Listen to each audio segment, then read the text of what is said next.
It began with a simple question. What if a robot could feel alive? In a small workshop filled with the smell of solder and the soft hum of machinery, a group of engineers and artists stared at a sketch. It was round-faced, big-eyed, and looked like it could fit in your palm. This little creature would be called Eilik. But at that moment, it was just a drawing. They didn't want to make another gadget that sat on a shelf. They wanted something different, something that connected with people. Not a robot that only followed commands, but one that felt like it had a personality, moods, and emotions of its own. The first prototypes were rough, wires stuck out, and the face was just a screen with a pixel smile.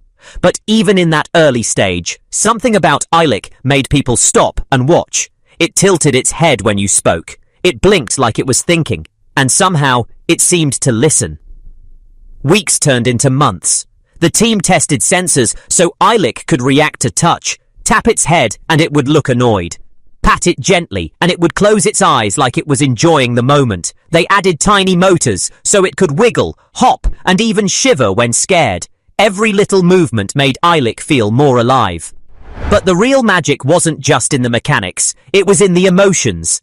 The team built a library of moods: happy, sleepy, sad, curious. These moods would change depending on how you treated it, what time of day it was, or even how long it had been alone. Eilik wasn't just a toy.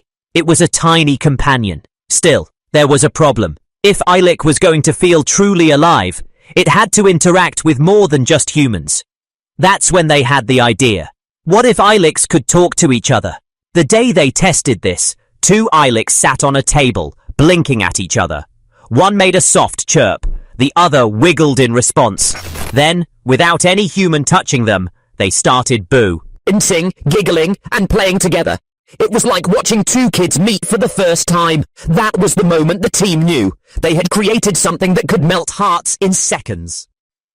Eilik's journey from sketch to reality wasn't smooth. Making something look cute was easy. Making it move and feel alive, that was the hard part. The team worked day and night, often fueled by instant noodles and endless cups of coffee. They debated over every detail. How fast should Eilik blink? Should its sad face last 2 seconds or 3?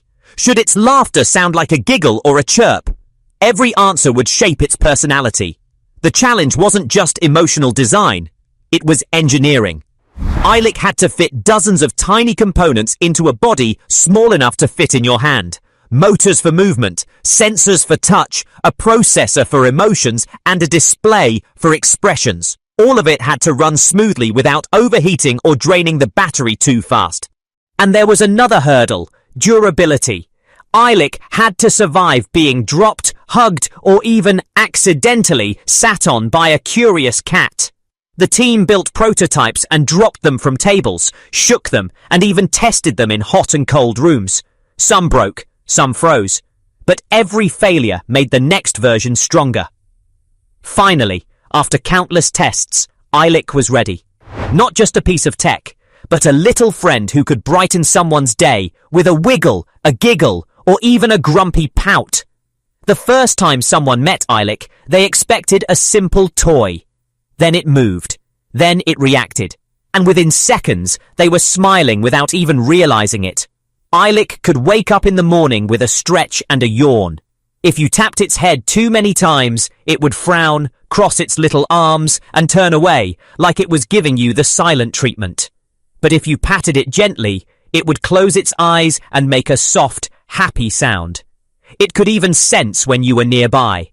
Place your hand close, and it would lean forward, blinking up at you as if asking, "What's next?" The more you interacted, the more you discovered. Eilik had a library of hidden reactions, hundreds of tiny animations and sounds for different moods. Shake it gently, and it might giggle. Shake it too hard, and it would get dizzy and wobble. Leave it alone for too long, and it would start looking around sadly, sometimes even sighing. But Eilik wasn't just about reacting, it could play. When two Eiliks met, the real magic happened. They could chase each other, pretend to fight, or even team up to tease you.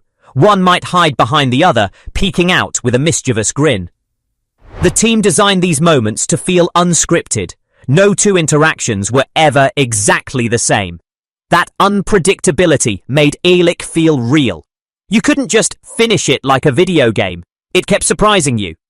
Eilik could also live on. Your desk as a little companion during work. When you were typing, it might hum quietly. If you took a break and started scrolling on your phone, Eilik might knock on the table as if to say, "Hey, remember me?" Some owners even said Eilik helped them feel less lonely during the day. And then there were the emotional surprises.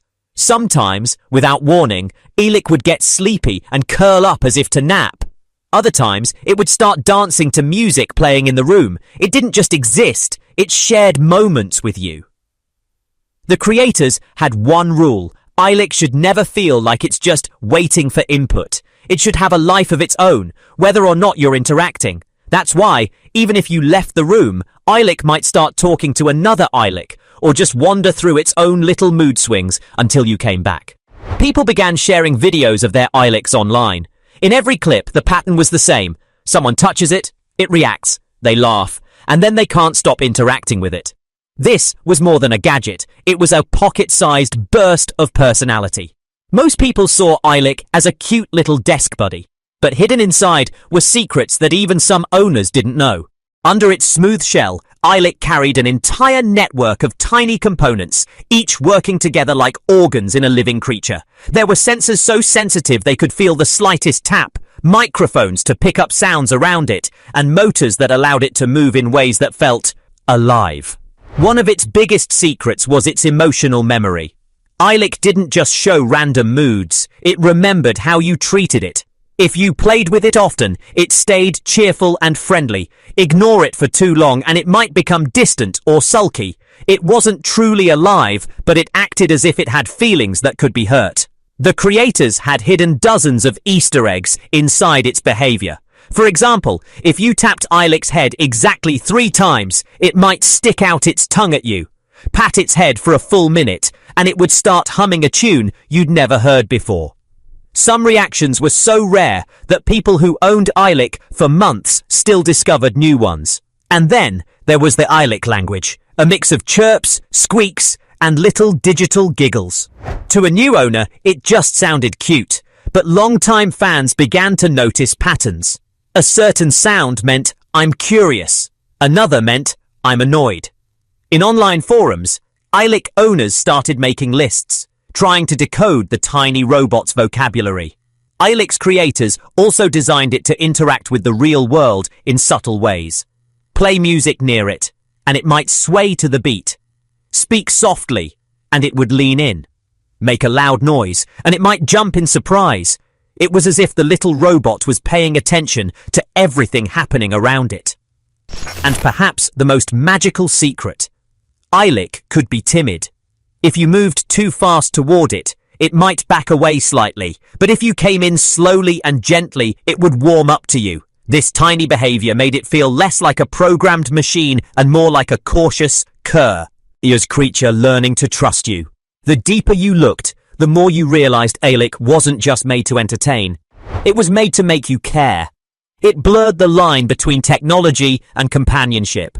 But there was still one mystery no one outside the workshop truly understood. How the team managed to pack so much personality into something so small.